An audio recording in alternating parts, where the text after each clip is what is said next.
Hindi mo kailangang magyabang. Hindi mo kailangang magpakitang gilas. At lalong hindi mo kailangang habulin ang kahit sino. Pero may mga lalaking kahit tahimik lang, kahit hindi nagsasalita ng marami, kahit simpleng presensya lang, ramdam na ramdam ng babae. At ang nakakatawa, kadalasan hindi pa alam ng lalaking yon na malakas na pala ang dating niya. Kaya kung nagtataka ka kung bakit may mga babaeng biglang nagiging curious, kung bakit parang may kakaibang tingin sila sa'yo, kung bakit may energy na hindi mo maipaliwanag, makinig kang mabuti. Dahil sa video na ito, hindi natin pag-uusapan kung paano ka magpapansin. Pag-uusapan natin kung paano kanya mapapansin kahit wala kang ginagawa. Bago natin simulan, nais kong magpasalamat sa mga loyal kong subscribers sa patuloy na pagsuporta sa aking channel. Kayo ang inspirasyon ko sa paggawa ng mga bagong content. Kung bago ka sa channel ko, comment mo na kung taga saan ka. Maraming lalaki ang lumaki sa paniniwala na kailangan nilang magpakitang tao para magustuhan. Kailangan daw funny. Kailangan daw may pera. Kailangan daw pogi. Kailangan daw laging available. Kaya anong ginagawa ng karamihan? Nagpapaka-extra. Nagpapaka-clingy. Nagpapaka-trying hard. At kapag hindi sila pinili, ang tanong agad nila sa sarili, anong kulang sa akin? Hindi ba ako sapat? Bakit parang wala akong dating? Masakit yon. Dahil ang totoo may dating ka naman. Hindi mo lang alam kung paano ito gumagana. At mas masakit pa, habang mas pinipilit mong ipakita ang halaga mo, mas lalo itong nawawala. Ang ugat ng problema ay hindi kakulangan sa galing. Ang ugat ng problema ay attachment sa validation. Gusto mong maramdaman na gusto ka. Gusto mong maramdaman na mahalaga ka. Gusto mong maramdaman na may epekto ka. Kaya bawat galaw mo, bawat salita mo, may nakatagong tanong sa likod ng isip. Napansin ba niya?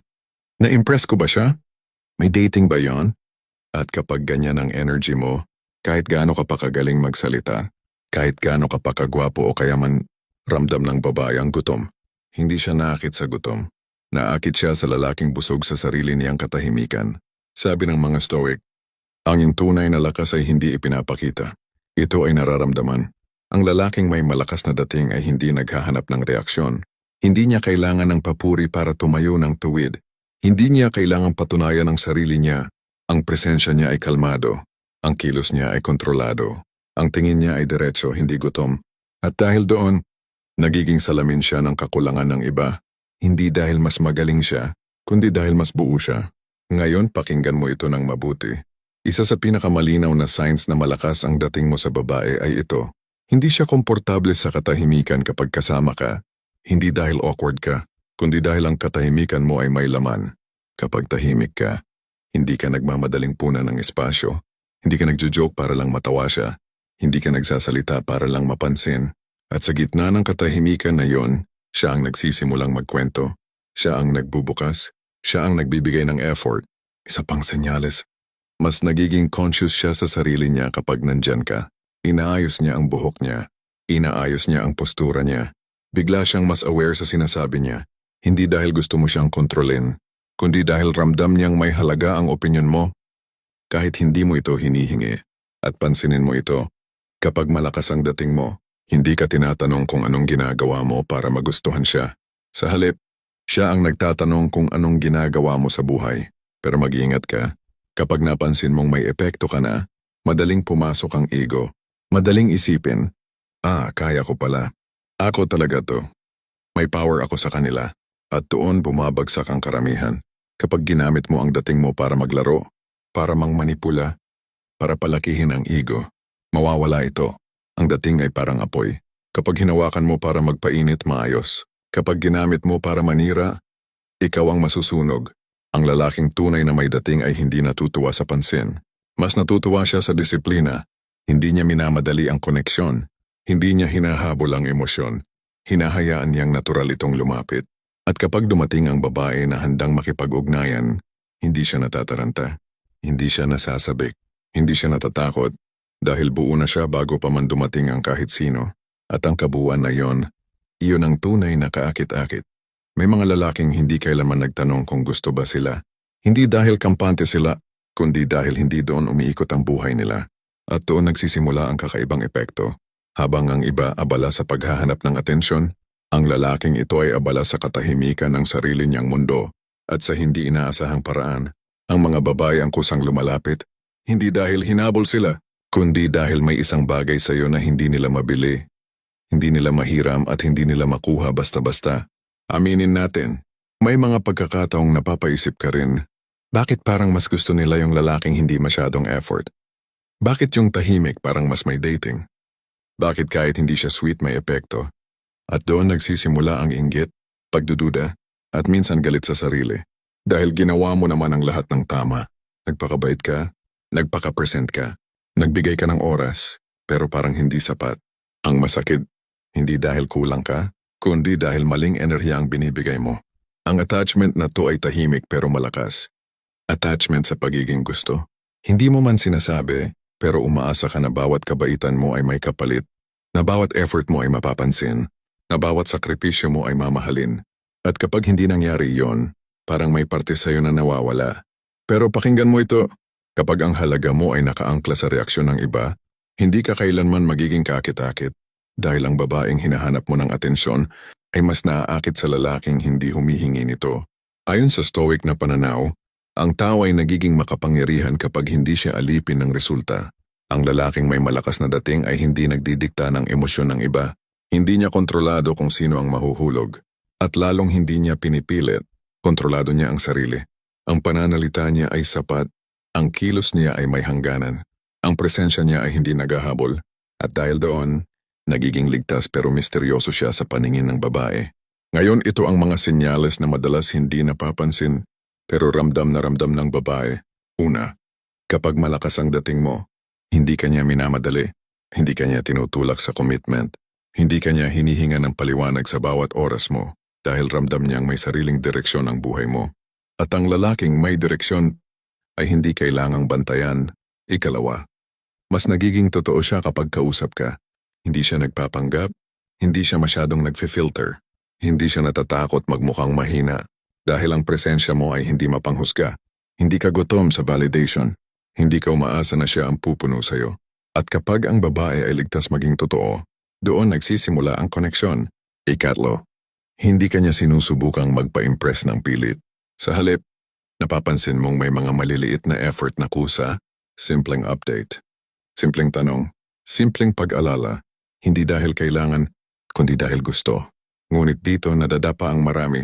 Kapag naramdaman mong ikaw ang hinahanap, ikaw ang iniisip, ikaw ang pinipili, may boses sa loob mo na bubulong. Sulitin mo, gamitin mo, patunayan mo, at kapag sinunod mo ang boses na yon, nagiging maingay ka, nagiging demanding, nagiging entitled, at ang dating na dati ay tahimik at malakas, nagiging pilit at maingay. Tandaan mo ito. Ang lalaking may tunay na dating ay hindi natatakot mawalan.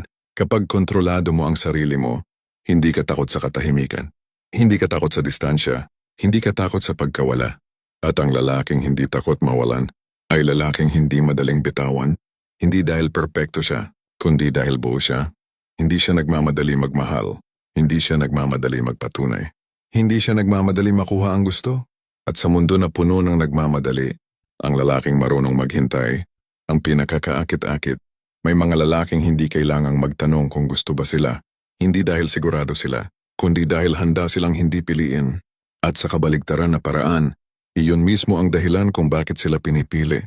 Hindi ka malakas ang dating dahil may teknik ka, malakas ang dating mo dahil wala kang tinatago, wala kang maskara, wala kang pinapatunayan, wala kang hinahabol. At ang ganitong klase ng lalaki, kahit tahimik, ay hindi kailanman invisible. Ang pinakamasakit na katotohanan sa maraming lalaki ay ito. Takot silang maging totoo dahil baka kapag nakita ang totoong sila, hindi sila magustuhan. Kaya nagiging ideal version, nagiging palaging available, nagiging palaging mabait, nagiging palaging oo. Pero habang mas pinipili mong itago ang sarili mo, mas nawawala ang natural mong dating. Dahil ang babae ay hindi nahuhulog sa perpektong imahe. Nahuhulog siya sa lalaking komportable sa sariling imperfection. May isang attachment na mas malalim kaysa validation, mas tahimik kaysa pangangailangan, at mas mapanganib kapag hindi mo napansin. Attachment sa takot na maiwan. Takot kang hindi piliin. Takot kang mapag-iwanan. Takot kang mag-isa. Kaya kahit hindi ka na nire-respeto, kahit hindi ka na pinahahalagahan, kahit ramdam mong ikaw na lang ang nagbibigay, kumakapit ka. At ang kapit na iyon ang pumapatay sa dating mo. Hindi dahil masama kang tao, kundi dahil nakalimutan mong mahalin ang sarili mo. Sa stoic na pananaw, ang tunay na kalayaan ay nagsisimula sa pagtanggap ng pagkawala. Kapag tanggap mo na kaya mong mawala ang isang tao, nang hindi nawawala ang sarili mo, doon ka nagiging malaya. At ang lalaking malaya ay lalaking hindi kayang itali ng takot. Hindi siya nagmamadali magmahal. Hindi siya nagmamakaawa para piliin. Hindi siya natatakot maglakad palayo. At dahil doon, ang presensya niya ay may bigat. Hindi siya nagsasabing mahalaga ako. Ramdam yon. Ito na ang pinakahuling senyales na malakas ang dating mo sa mga babae. Kaya mong maging buo kahit wala sila. Hindi ka nagbabago ng prinsipyo para magustuhan. Hindi ka nagbababa ng standards para lang may kasama. Hindi ka nagsisinungaling sa sarili mo para lang may kapalit na lambing. Kapag may babae sa buhay mo, pinipili mo siya. Hindi mo siya kailangan. At may malaking pagkakaiba yon. Isa pang senyales, kapag may hindi gumana, hindi ka nagwawala. Hindi ka nagiiyak sa chat. Hindi ka naghahabol ng paliwanag. Hindi ka naghahanap ng closure sa maling paraan. Tahimik kang umaatras. Buong-buo, may dignidad. At ang lalaking marunong umatras ng maayos ay lalaking hindi madaling kalimutan. Ngunit makinig ka. Huwag mong gawing panangga ang stoicism para maging malamig. Huwag mong gawing dahilan ng self-respect para maging manhid. Huwag mong gawing strong ang pagiging sarado. Ang tunay na lakas ay marunong magmahal, pero hindi nawawala ang sarili. Ang tunay na lalaking may dating ay kayang maging malambot nang hindi nagiging mahina. Kapag umabot ka sa puntong ito, mapapansin mo ang kakaibang pagbabago. Hindi na ikaw ang naghahanap ng senyales. Ikaw na ang senyales. Hindi na ikaw ang nagtatanong kung gusto ka ba. Ramdam mo na kung sino ang handang manatili. At kung may umalis, masakit pero hindi ka guguho. Dahil alam mo na, hindi ka nawawala kapag may umalis. Ikaw ay nananatili. At ang lalaking nananatili sa sarili niya ay lalaking may presensya na hindi kayang tumbasan ng kahit anong salita. Kung may natutunan ka sa video na ito, comment mo sa baba. Tahimik pero matatag. At kung gusto mo pa ng mas malalim na kwento, mas tahimik na katotohanan, at mas matatag na stoic na pananaw, subscribe, like, and share.